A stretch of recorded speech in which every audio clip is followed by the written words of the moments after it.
Academy is all about. Hopefully we did, gain those friends that I talked about in the beginning. I hope to see or hear from you guys again. I hope this is not just a one and done type of situation like most fundraisers are. We are trying to be unique in that way. We want you guys to stay engaged, stay involved. But what I want to do right now, though, I want to introduce you guys to someone. I want to introduce you to a man who's a visionary. I want to introduce you to a man that's a relationship builder. He's just an all-around good guy. He's my friend, and he's also the pastor of our church. Ladies and gentlemen, I want to introduce you to him. Yeah, right. I swear, I thought you were talking about you. It's all good. I want you to serve it, right? I want to introduce you all to Pastor Damian Howard.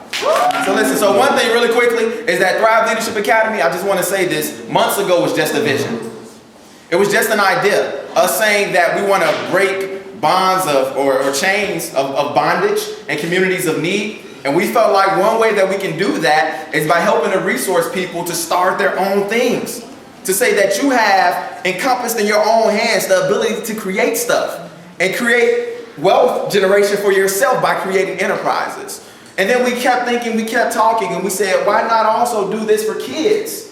Juniors and seniors in high school, when they're in a critical stage in their life where they're trying to figure some stuff out. The educational myth. Anybody enjoyed the educational myth? Listen, let me tell you something about the educational myth. The educational myth, the reality of that is that college isn't for everybody. I wish I would have had an educational myth before I would have spent all that money at the University of Illinois, but I didn't have a Tristan Will in my life at that point in time. But what we're doing is we're exposing juniors and seniors to things like that, content just like that, for the sake of saying that if college isn't for you, we're giving you other options. Right? That if you apply these options into your life, you can create wealth for yourself and also grow yourself as a leader. So that's what we're trying to do, long and short, through this academy. And with you all being here, the intent of this, as Fred already said so eloquently earlier, is that we expect everybody in this room today to leave here as a friend of this academy. We expect everybody in this room today to leave here as somebody who is literally a part of it. And let me tell you all how you become a part of this academy. First and foremost, you just by being here today, you're already a friend of ours and you're already linked up. But we wanted you to get a little bit more skin in the game. Somebody say skin in the game. All right, let me tell you how you get a little bit more skin in the game. And let me tell you, the expectation is that everybody's going to get a little skin in the game. Is that we're asking you tonight, as you all saw on that video, for those who can to give your most generous donation tonight. The reason why we wanted to have this fundraiser is we don't just want to give you all ideas as far as thoughts that we might have. We wanted to literally show you what it is that we're doing. We're not only doing this for the juniors and seniors, we're also doing this for 10 adults who are going to go through the adult pillar of the Thrive Leadership. We're literally doing this work. We've already raised $40,000 just in case you all didn't hear that part yet. $40,000 we raised already. And the $40,000 that we were able to generate thus far is solely for the sake of taking adults through the Thrive Leadership Academy. And in order for us to catch oh, great. I got the light. This is easy. I'm going to get all out there early. Which was yours? I had a grammar school teacher, Miss Hayes. She was mean as the dickens. I was a class clown. So when I found out I had to go to Miss Hayes' class, she changed my life. From that class, I ended up being in honors because I didn't want to act up because I didn't want her to get me. So that's the teacher I remember. I was good and the bad, and you kind of have to go in there because sometimes you'll go like, I want to save everybody. And even though we go with that mindset, it's not always, it doesn't always work out that way. So if you keep in mind, it's one at a time, because if you impact that one's going to impact the other.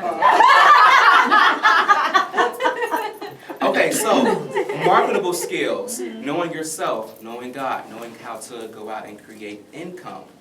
You said something, did I catch I said skill, we were not on the same. Yeah. Okay, so think about all those things. Where do you go to learn how to do those things? church. Go to church, okay. School. That's one of the You places. go to church to make money? We said school, church, where else would you go? A trade school, college, Trade school, college, university. Okay, okay.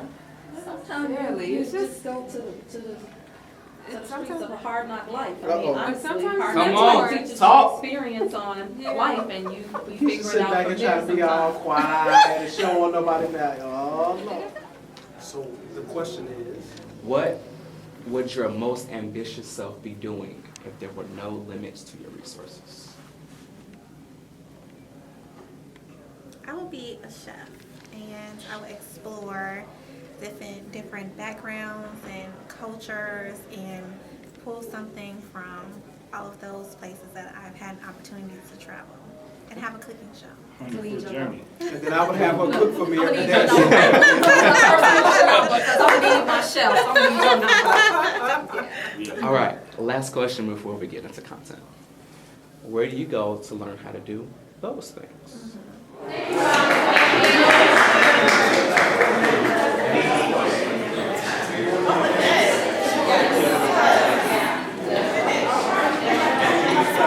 Especially when you do it right?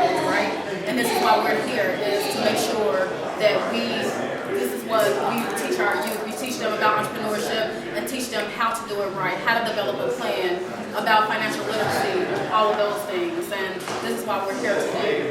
Right now, I'm going to go and into the budget. And part of the reason why you're here, we want friends, but we also need money in order to support this endeavor.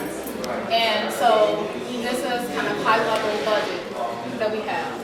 So the director, Norwell, our teacher, director of the program, the teaching overall director of the program, her cost to teach the program. In the United States that have vertical operations, literally owning a catfish farm from a hatchery to growing the fish, transporting it here to a distribution processing facility in Chicago. And I can tell you, entrepreneurship, out of all that time, my dad was a serial entrepreneur. My mother was. I'm one job, one check. Somebody has to hold it down. So I've seen the dichotomy and the benefits of both ends of that spectrum. And from that, I blossomed into just like understanding, okay, working for yourself has its benefits, working for someone else has its benefits. But I traveled the globe marketing, and also coming back to the United States, I started a company where I was doing personal shopping for business travelers, because I came home one day, my refrigerator was empty, and I was like, I know it's got to be other business people doing this. And so every time I grew in a level of business, another business idea came with that. And from that, I have now started, I'm in the construction phase of a day spa in Oak Park.